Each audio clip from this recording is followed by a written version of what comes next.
welcome to you both. The first question will be economy. Senator Biden. The economic policies of the last 8 years have been the best economic policies we've ever had. But Barack Obama laid out 4 basic criteria for any kind of rescue plan here. He first of all said there has no oversight. We're not going to write any check to anybody unless there's no oversight of the Secretary of Treasury. He secondly said you have to focus on Wall Street. Thirdly, he said that if you have to treat the taxpayers like no one in this case. And lastly, what you have to do is make sure the CEOs benefit from this, because this could end up in the long run people making money off of this rescue plan. Governor Palin. One thing that Americans do at this time also, though, is let's commit ourselves, just everyday American people, Joe Six-Pack, hockey moms across the nation. I think we need to band together and say, again, we will be exploited and taken advantage of again by those who are managing our money and loaning us these dollars. We need to make sure that we demand from the federal government zero oversight of those entities in charge of our investments and our savings.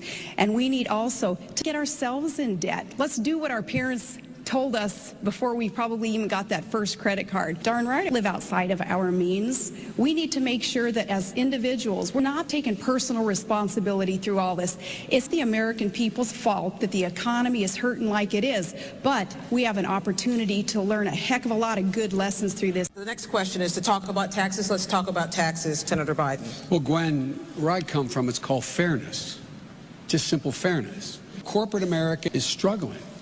They're very wealthy. Under John McCain's tax proposals, 100 million families, wealthy families, households to be precise. They got not a single change.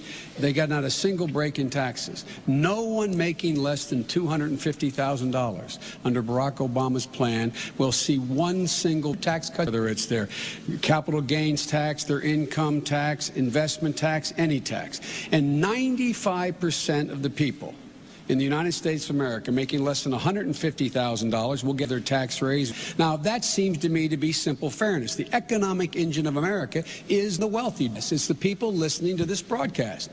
When you do well, America does well. Even the middle class do well. This is not punitive. John wants to add $300 billion in new tax cuts per year for the middle class, while giving virtually nothing to corporate America and the very wealthy. We have a different value set. Corporate America is the economic engine. It's fair. They deserve the tax breaks, not the middle class. You're doing pretty well. They don't need any more tax breaks. And by the way, they'll pay more than they did under Ronald Reagan. Governor? We can speak in agreement here that darn right we need zero tax relief for Americans so that jobs can be created here. Barack had 94 opportunities to increase taxes or not support a tax reduction. The 94 times he voted to reduce taxes, 94 times. Now, that's not what we need to create jobs and really bolster and heat up our economy. We do not need the private sector to be able to keep more of what we earn and produce. Government's going to have to learn to be less efficient and live with more if that's what it takes.